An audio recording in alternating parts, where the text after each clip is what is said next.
คือถ้าคนติดในของสิ่งใดเอาสิ่งนั้นมาแก้กันเอามาแก้กันเช่นพี่ชายของนางรูปนันธาเนี่ยเป็นใครกันเนี่ยท่านนันทะอันนี้ก็เหมือนกันติดสวยเหมือนกันติดสวยมากเพราะนันทะก็เหมือนกับว่าแต่งงานสมรสมนต์พระพุทธเจ้าไปเป็นประธานสันที่บ้านพอสันเสร็จเรียบร้อยแล้วก็พระองค์ก็ต้องให้พระนันนี่แหละนั่นเอาบาตรมาส่งเราหน่อยพระนันคือว่ากำลังจะเข้าหอเข้าโฮงกันแล้วนี่ในคืนวันเนี้ยกับนางอะไรนางชนบทกัลยาณีนั่นแหละกำลังจะเข้าหอเข้าโฮงกันผูกไม้ผูกมือกันมาแล้วนี่นี่คือว่าพอดีพระนันก็เลยเอาบาตรพระพุทธเจ้ามาส่งเพราะเป็นพี่ชายนี่เป็นพระพุทธเจ้าด้วยพี่ชายด้วยมาส่งมาเดินตามหลังพระพุทธเจ้ามาเราก็อยากกลับบ้านกลับเรือนทำไมพระพุทธเจ้าจะไม่เอาบาตรกับเราคืนไปเนาะจะให้องค์อื่นหรือก็ไม่กล้าเอาให้เหมือนกับเราใจไม่ถึงไปส่งบาตรส่งพกพระพุทธเจ้าไม่ถึงวัดถึงวาพยายามถือบาตรไปถึงวัดพอไปถึงวัดเรียบร้อยแล้วพระเจ้าก็เลยถามนันคือมันกษัตริย์เนี่ยนันอยากบวชไหมแล้วก็นันอยากบวชไหมเนี่ยตัวนี้กับอึกอักไม่อยากตอบเลยนะเหมือนกับว่าถ้าจะไม่อยากบวชหรือก็เสียศักดิ์ศรีของกษัตริย์มันก็ว่ามันไม่เหมือนองค์อื่นเขาบวชมาแล้วเนี่ยกษัตริย์อื่นเขาบวชมาแล้วนี่ยังเราคนเดียวไม่บวชจะแต่งงานกำลังผูกข้อผูกมือแล้วนี่เตรียมตัวจะเข้าหอเข้าโฮงกันแล้วนี่ก็ได้กัดฟันว่าอยากบวชครับ กัดฟันพูดก็แล้วกันอยากบวชครับถ้าจริงไม่อยากพูดแต่พูดด้วยความจำใจพระพุทธเจ้าถามอย่างนี้ก็ต้องพูดอย่างนี้ออกมาไม่เคยพูดแบบจำใจว่าอยากบวชครับคือไม่พอใจในการพูดเลยนะเอาบวชก็บวชพระพุทธเจ้าทราบตีหน้าเสื้อไว้ก่อนตีหน้าเสื้อเสื้อไว้ก่อนเอาบวชก็บวชกับเอาจัดการโกนผมมาเข้ามากับบวชเลยเนี่ยโอ้ยพระนันเอาอะไรมาได้ใช่ไหมมองถึงบ้านเห็นกับเหมือนกับใบหน้านางชนบทกัลยาณีมันเจนที่หน้าตัวเองไม่ลืมตัวเองเลยคิดถึงบ้านไปไหนไม่ได้ถ้าจะขอสึกก็ขอไม่ได้เพราะเกรงศักดิ์ศรีกษัตริย์ก็เลยอดทนอดกั้นเพียงขนาดคิดถึงเมียแต่งงานกันในคืนวันในวันนั้นด้วยไม่ได้ไปเคยเข้าหอกับหองกันเลยนะคิดถึงอารมณ์ตัวเองที่มันมีอยู่เขาจะเฉยๆนี่แต่ในพระพุทธเจ้าก็ได้อย่างให้นั้นก็รู้ว่าอยากศึกไปหาเมียนั่นแหละไปเราจะพาไปเที่ยวมันจะพาไปเที่ยวไปกับไป2 องค์นั่นแหละทั้งพระพุทธเจ้ากับพระนันเดินเที่ยวป่าไป2 ต่อ 2ไปพระพุทธเจ้ากับนิมิตให้เป็นนกเข้าตัวหนึ่งนั่งอยู่ในตอไม้ข้างหน้าก็ถามพระนัน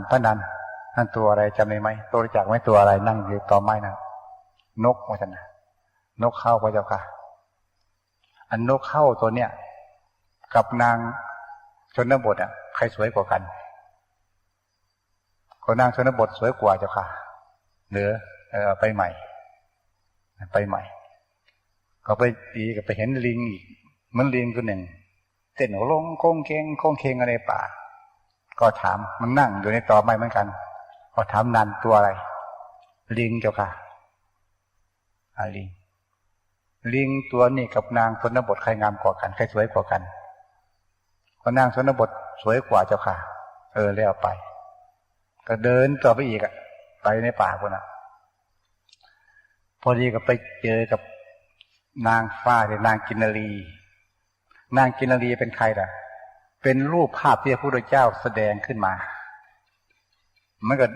พนางกินนารีเดินไปนางกินนารี2-3 คนเดินผ่านมาเนี่ยมันนั่งข่าวพระพุทธเจ้านั่งสวยมากเลยเป็นกินนารีทั้ง2 คนนั้นสวยมาก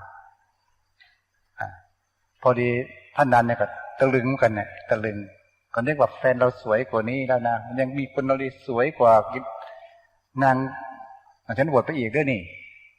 ตะลึงไปเลยว่าทำไมคนสวยกว่านี้ก็มีขนาดนั้น ก็เลยถามพอได้ผ่านไปพนันเมื่อกี้เห็นไหมหญิงสาว2 คนนั่งเห็นครับหญิงสาว2 คนกับนางชนบทใครสวยกว่ากันเนี่ยพระพุทธเจ้าใครสวยกว่ากันนางกินนรีสวยกว่าครับนั่นคือเอารูปก็ว่าน้ำยอกน้ำบ่งตัวเนี่ยน้ำยอกกับน้ำบ่งนางกินนรีสวยกว่าครับถ้าให้แต่งงานกับคน2 คนในระหว่างนางชนบทกับนางกินนรีเนี่ยเขาจะเอาทางไหนเอานางกินนรีครับนะเอาไม่ยากเราจะช่วยให้ถ้าต้องการนางกินนรีเป็นเมียจริงๆเราไม่ห้ามไม่ว่าจะช่วยต้องทำตามเราครับนั่นแหละก็ใจฟูขึ้นมาใจฟูขึ้นมาละแน่นอนเจ้าต้องเป็นเมียสวยแน่ๆลืมนางชนบทของเก่าลืมเลยมาจิตใจจดจ้องกับนางกินนรี2 คนเนี่ยหนักแน่นนิดเดียวแน่นอนเราจะได้เมียกินนรีสวยนั่นแหละพระเจ้าจะเอาถ้าจะได้นางกินนรีจริงๆเวลาภาวนาปฏิบัติให้ลืมหน้านางเสีย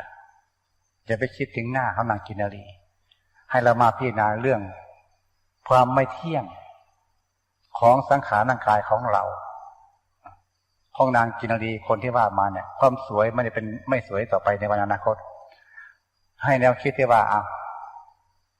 เมื่อสวยในวันนี้มันจะไม่สวยในวันหน้าคนเราเกิดขึ้นมาจะมีการแก่การเจ็บการตายในที่สุดสวยก็สวยเถอะนะคนสวยทั้งหมดนั้นจะไปทิ้งกับหมากับมันก็ไปแตกต่างกับหมาเน่ามันกับหมานั่นแหละไม่แตกต่างกันเลยเนี่ยพระเจ้าสอนให้ให้ภาวนาอย่างนี้นะให้พิจารณาความสกปรกโสโครกของสังขารร่างกายของนางกินนรีคนนี้กับนางชนบทให้ทำตามเราอย่างนี้อย่าไปคิดว่าเขาสวยเขาไม่เขางามนะครับเนี่ยถ้าคิดว่าเขาสวยเขางามเมื่อไรมันจะไม่ได้เมียกินนรีคนนี้เลยนี่คือข้อบังคับให้คิดหักมุมกันไว้ถ้าคิดเรา2 คนนี่สวยเมื่อไรมันจะไม่ได้เขาเป็นเมียครับนี่ไปอย่างนี้เองเอาไปมากว่าตั้งใจคิดความไม่สวยอย่างเดียวเพราะอยากได้นี่มาคิดความไม่สวยทั้งเราเขาไม่สวยนางกินเด็กก็ไม่สวยคิดไปลูกเดียวนี่ใช้ปัญญาพิจารณาอยู่ตลอดอีกไม่นานนักไม่กี่วันท่านนันทะตัวนี้ก็เห็นอสุภะตัวเองร่างกายเราก็มันเปื่อยเน่าออกมารูปร่างสกปรกโสโครกเหมือนกับซากศพผีดิบเหมือนกันมันก็ซากศพเคลื่อนที่ไปไหนก็เหมือนกับว่าเราก็เป็นสกปรกโสโครกอย่างนี้มันนึกวาดภาพจนไปนางกินนรีก็เหมือนกับสกปรกโสโครกเหมือนกันทั้งหมดมันนึกวาดภาพไปถึงนางชนบทก็เหมือนสกปรกโสโครกเหมือนกันทั้งหมดทั้งเราทั้งเขาเหมือนกันเลยเอาละทีนี้เริ่มจะเบื่อก็เร่งภาวนาเข้าพิจารณาเข้าเอาไปมากับบรรลุเป็นพระอรหันต์ขนาดนั้นดูสิเป็นพระอรหันต์นั่นแหละนี่คือว่าน้ำยอกน้ำบ่งคนชอบเรื่องสวยเอาเรื่องสวยๆมาแก้กันมีปัญหาข้างพุทธกาล